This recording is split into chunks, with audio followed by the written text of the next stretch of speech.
I'm running for president because we must end the epidemic of gun violence in this country. We need to take on the NRA, expand background checks, end the gun show loophole, and ban the sale and distribution of assault weapons. That is Vermont Senator Bernie Sanders' current take on combating America's gun violence problem. But NBC News national political reporter Heidi Przybyla has been tracking his voting record that paints a different picture. She joins us now with her new reporting on how Sanders' past views on gun control could be a potential liability in 2020. Heidi, tell us about it.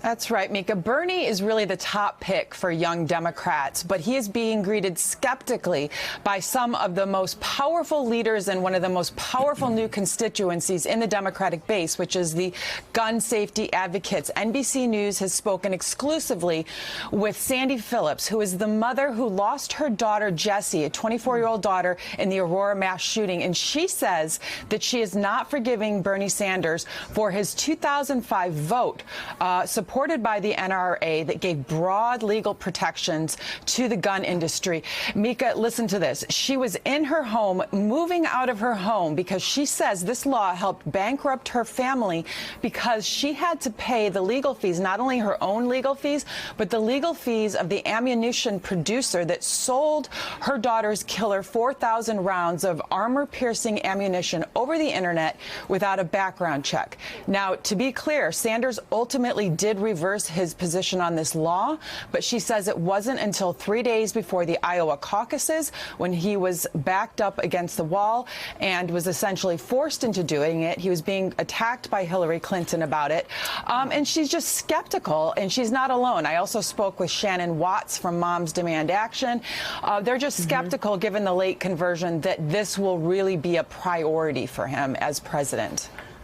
Adrian, these are the types of stories that boggle the mind, given the epidemic of gun violence we're seeing.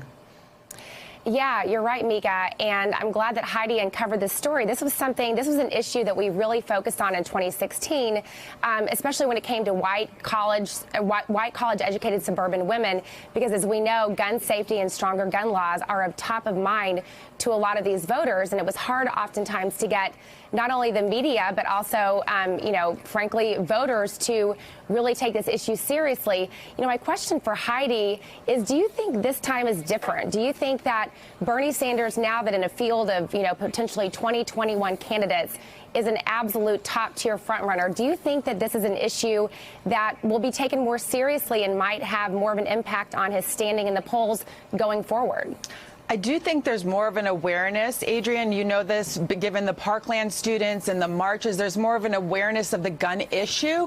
But a lot of these young voters are not yet aware of Bernie Sanders' record on the issue. And to go back to this 2005 law, there are many touch points here, right? Because this is also behind what's been holding up the Sandy Hook lawsuit by the families in Newtown. Now, they've found a workaround through the Connecticut Supreme Court on this, but this is a very emotional issue. And you hear folks like Dan Gross from the Brady campaign on gun violence who say that it is this law that helped usher in a deadly era of gun violence. So to be fair to Bernie, he has ultimately reversed many of his positions on guns, but he's also left a very gray area here in terms of how hard he's going to advocate. I'll give you an example, Adrian.